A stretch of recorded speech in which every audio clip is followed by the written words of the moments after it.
Bonjour, donc on va dans ces vidéos essayer de expliquer les choses les plus importantes dans le chapitre de l'équilibre acido-basique. Donc après, vous avez dans le polycopier toutes les définitions nécessaires pour définir un acide et une base selon Bronsted, et aussi la définition d'un acide faible et d'une base faible, donc selon la dissociation partielle ou totale dans, dans l'eau. Aussi, dans le polycopie, on a défini les couples acide faible, base faible, et on a défini la constante d'acidité de ce couple. Donc, pour classer les forces des acides faibles, on peut utiliser une échelle pKa. Voilà, donc on a classé les différents acides selon les valeurs de pKa des couples. Voilà, donc les, les acides, donc de pKa plus faibles sont des acides plus forts, et les acides de pKa plus grands sont des acides plus faibles. Inversement pour les bases, donc la base devient plus forte dès que son pKa est plus grand. Donc par exemple, on a l'acide H3O+, qui est un acide fort par rapport à l'acide éthanoïque, bien l'ion ammoniac, NH4+. Aussi, pour les bases, on a la base NH3, c'est une base plus forte que la base éthanoate, c'est H3CO-, plus fort que H2O. Voilà, donc, par exemple, on considère le couple acide faible, base faible, H2CO3, HCO3-. Donc, de pKa est égal à 6,4. Donc, en calculant le Ka, on trouve le Ka est égal à 10 l'absence moins 6,4.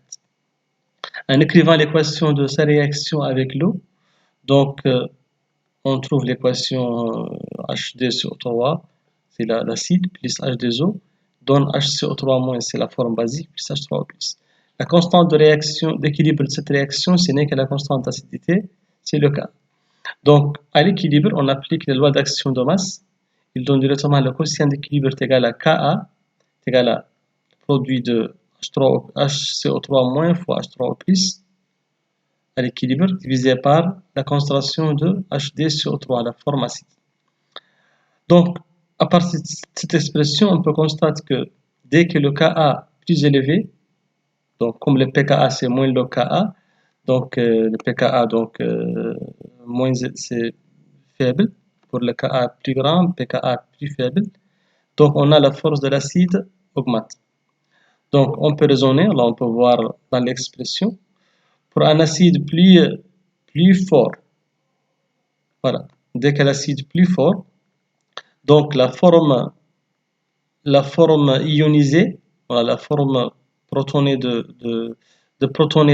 l'acide, c'est la forme acide, c'est HCO3-, donc sa concentration devient plus importante par rapport à la concentration de l'espèce acide.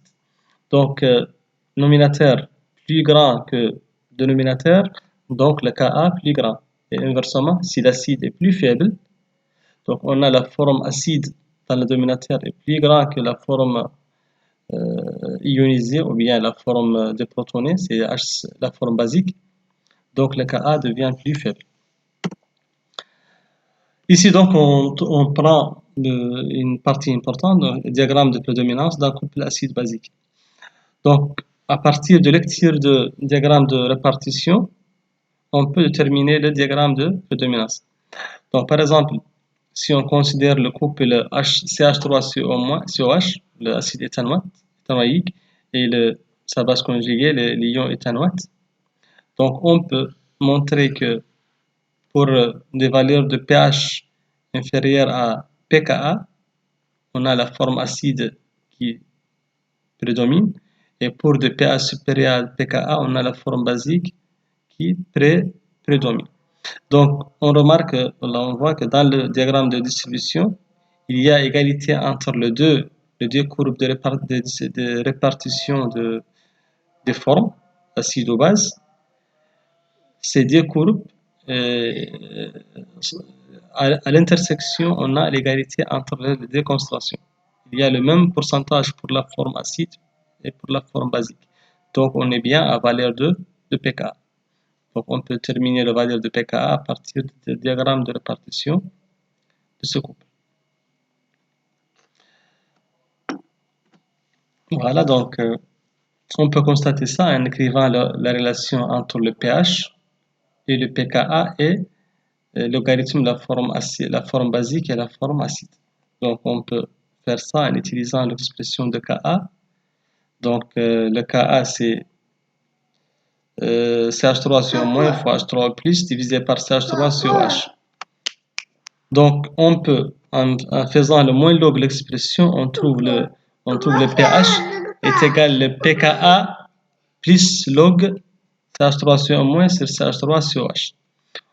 Donc, pour pH supérieur à pKa, ça veut dire que l'expression, ça veut dire que le logarithme est inférieur à 0. Ça veut dire que CH3 sur 1 moins est faible que CH3 sur H. Voilà. Donc, je répète. Pour le pH supérieur à pKa, ça veut dire que le logarithme est inférieur à 0. Supérieur à 0, pardon. Donc, CH3 sur 1 moins est supérieur à CH3 sur H, à l'équilibre. Et inversement, pour CH3 sur 1 moins est faible que CH3 sur H, on déduit que le pH est inférieur à pKa. Donc, on peut facilement tracer le diagramme de répartition d'un couple acide-base en connaissant sa valeur de pKa.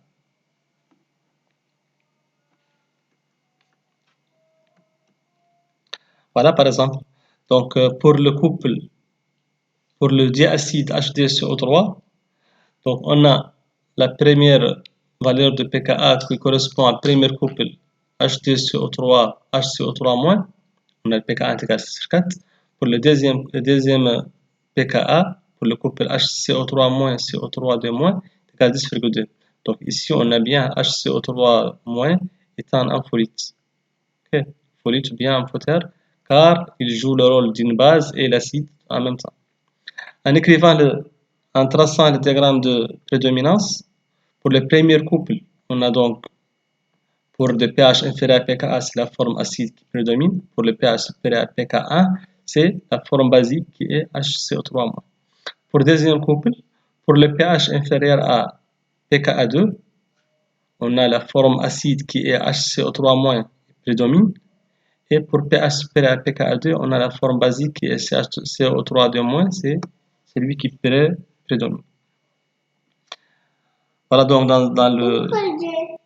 on va voir une application directe. Par exemple, donc, déterminer le pKa du couple H3PO4, H2PO4-, H2PO4-, HPO4-, HPO4-, PO4-3- à partir de diagramme de distribution. Voilà, donc, en regardant le diagramme de distribution, on a toujours égalité entre les formes acides et les formes basiques pour le pH égale pKa. Donc, pour le courbe en rouge pointillé, c'est le diagramme c'est la courbe de répartition, de distribution de la forme acide H3PO4. Voilà. Et le courbe en bleu pointillé, c'est celui de H2PO4-. Il y a intersection pour le premier couple pour pH égale pKa, donc on déduit que le pKa est égal à 2,1.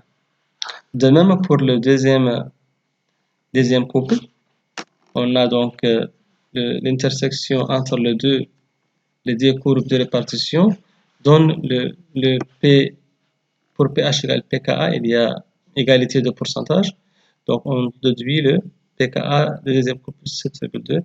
De la même manière, dont le pKa du troisième couple est égal à 12,3. Donc, diagramme de prédominance permet de déterminer qui de l'acide ou de la base prédomine à un pH donné, prédire si les acides et les bases en solution sont compatibles ou non. Ça veut dire quoi? Ça veut dire est-ce que les bases et les acides vont réagir ou non. Si sont compatibles, vont rester en solution, ils ne vont pas réagir entre eux. S'ils sont incompatibles, ça veut dire qu'il y a des domaines de prédominance disjoints, donc on peut dire que les acides ou bien les bases sont incompatibles, donc ils vont réagir entre eux.